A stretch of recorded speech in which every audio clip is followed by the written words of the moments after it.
Novel tetap di KPK. Novel kemudian kasusnya diangkat jadi tersangka atau kasusnya yang sudah dulu diberhentikan muncul lagi kan setelah Budi Gunawan. Saya nggak bisa ngasih tanggapan ya tentunya. Saya kan pada posisi yang tidak menentukan, tidak apa, cuman kan ya.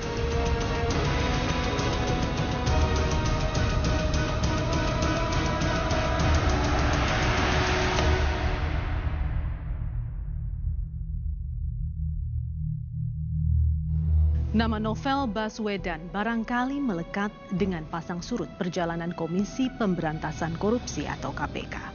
Novel hadir di sejumlah kasus kakap yang dibongkar Komisi Anti Rasuah ini. Novel juga menjadi sentra perhatian tatkala tensi panas sedang menerpa hubungan KPK dan kepolisian. Nasib penyidik KPK ini tak ubahnya seperti mainan yoyo.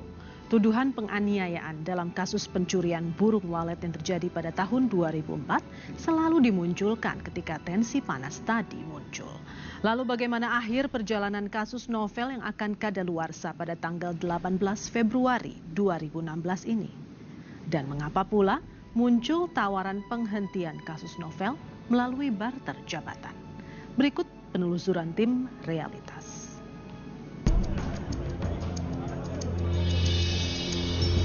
Drama upaya penangkapan Novel Baswedan bermula pada malam dini hari pada hari Jumat 5 Oktober 2012. Entah kebetulan atau tidak, ketika itu Novel adalah penyidik kasus simulator SIM Korlantas Polri yang berhasil memenjarakan Irjen Polisi Joko Susilo. Selang 3 tahun kemudian, tanggal 1 Mei 2015, upaya penangkapan Novel kembali terjadi. Kasusnya sama, yaitu dugaan keterlibatan penyidik KPK ini dalam kasus penembakan pencuri sarang burung walet ketika Novel menjabat Kasat Reskrim Polres Bengkulu yang terjadi pada tahun 2004. Kasus Novel itu ada 3 fase. Buka tutupnya itu ada 3 fase. Fase pertama itu adalah tahun 2004. Jadi 2004 peristiwa itu terjadi, lalu apa yang dilakukan pada tahun 2004 itu adalah sudah ada semacam mekanisme etik, mekanisme disiplin di internal kepolisian. Jadi pada saat itu, pada tahun 2004 itu tiba-tiba Novel diperiksa, dia diperiksa begitu secara internal, terus kemudian dia dikeluarkan surat pelanggaran disiplin kah atau semacam itu. Jadi dia peringatan, surat peringatan bahwa dia telah melakukan pelanggaran disiplin. Nah, kemudian pada saat itu Novel sempat bertanya, ini apa gitu kan? Ini apa gitu. Terus kenapa saya diberikan surat peringatan disiplin? Nah, terus kemudian dijawab bahwa sudahlah itu prosedural. Jadi diterima saja daripada nanti ada proses hukum yang lebih jauh. Dan Novel sempat mengatakan bahwa lebih baik diselesaikan saja, kalau mau diselesaikan secara hukum, ayo, daripada nanti menggantung lagi. Nah begitu. Tapi kemudian setelah itu berhenti. Kemudian tahun 2012 kasus itu diungkap kembali. Buka tutup kasus Novel berlanjut hingga membuat mantan Presiden Susilo Bambang Yudhoyono merasa perlu menyatakan sikap dan meminta Kapolri menghentikan kasus ini.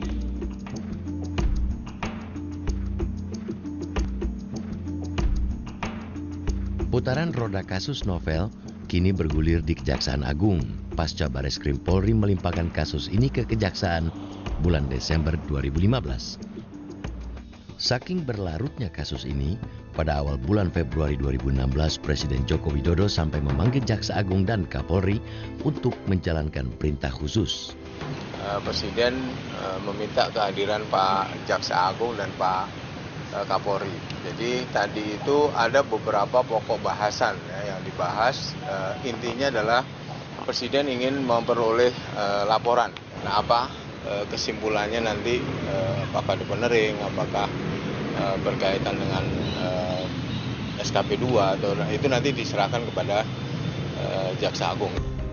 Sehari setelah pertemuan, Kejaksaan Agung mendadak menarik berkas dakwaan Novel yang telah masuk ke Pengadilan Negeri Bengkulu untuk disidangkan. Bola kasus Novel kini sedang menepi di Kejaksaan Agung. Tekanan publik pro pemberantasan korupsi pun kian ramai, seperti yang sudah-sudah. Hari Selasa 9 Februari 2015, sejumlah lembaga anti korupsi menyatakan sikapnya untuk babak baru kriminalisasi terhadap Novel Baswedan. Tetapi yang kita lihat justru adalah pembiaran terjadinya pelemahan dan kriminalisasi terhadap para aktivis anti korupsi. Nah, ini yang kita berharap kepada Presiden, tunjukkanlah, bangkitlah dari komitmen lisan ke komitmen tindakan. Oleh kejaksaan, ketika berkas itu sudah dilimpahkan, itu memungkinkan. Jadi ada pasal 144 KUHP yang itu intinya mengatakan bahwa jaksa bisa menarik berkas yang sudah dilimpahkan ke pengadilan. Nah, ada dua tujuan ketika dia menarik berkasnya itu. Jadi kapan dia boleh menarik? Sebelum penetapan hari sidang. Jadi saat ini karena hari sidang belum ditetapkan, maka jaksa boleh menarik berkasnya. Persis. Nah, dia ditarik, tetapi ditarik untuk apa? Jadi ada dua tujuan, ditarik untuk direvisi atau ditarik untuk dihentikan. Peluangnya ada banyak, gitu. Ada SKP 2 misalnya, surat keterangan penghentian penuntutan. Gitu. Itu satu hal. Namun kekurangannya ya dia bisa diperadilankan. Artinya memang masih banyak gangguan-gangguan lain nanti yang terjadi. Nah, yang paling mungkin kan adalah deponering. Deponering itu kan hak eksklusifnya Jaksa Agung untuk mengesampingkan perkara demi kepentingan umum. Sehingga memang kewenangan besarnya itu ada di Jaksa Agung. Kalau memang Presiden punya keinginan ya untuk menghentikan kasus-kasus kriminalisasi ini, yang harus dilakukan adalah memberikan instruksi yang jelas dan spesifik itu kepada Jaksa Agung untuk kemudian mengeluarkan deponering. Upaya revisi untuk pelemahan KPK kita tolak. Perlawanan demi perlawanan terus berlanjut. Pada hari Kamis 11 Februari 2015, sekelompok massa aksi gerakan anti korupsi kembali menggeliat di gedung KPK. Bapak masih mengendus ada unsur politik? Kemarin kan ada tawaran di komisaris BUMN. Tadi kita udah tanya, katanya nggak ada dari KPK, tidak pernah. Novel tetap di KPK. Ya. Belakangan, pimpinan KPK mengeluarkan sinyal untuk tukar guling kasus Novel dengan jabatan tinggi di perusahaan BUMN. Pilihan ini tak pernah ada sebelumnya dalam sejarah KPK, tapi tiba-tiba saja muncul jelang kasus Novel kadaluarsa pada tanggal 18 Februari 2016. Kasus Pak Novel, KPK dukung Presiden. Diselesaikan tanpa embel-embel, ya. Enggak. Novel tetap di KPK. Ya. Penyelesaiannya gimana, Pak? Kayak penyelesaian. Ya kalau penyelesaian kan bukan di kami, yang terlibat lah apa pengadilan sama Kejaksaan Agung lah. Pak Novel itu tidak ada barter-barteran tegas. Saya nggak mau cuman mendesas-desus ya. Hanya faktanya kan Novel kemudian kasusnya diangkat jadi tersangka atau kasusnya yang sudah dulu diberhentikan muncul lagi kan setelah Budi Gunawan. Sepak terjang Novel Baswedan memang banyak dipuji. Sebagai penyidik KPK yang awalnya diperbantukan Polri ke KPK, Novel begitu berani menyelidiki kasus-kasus korupsi yang membelit rekan sekorpsnya. Namun Novel masih dibuat bak mainan yang tak kunjung selesai dimainkan. Realitas segera kembali.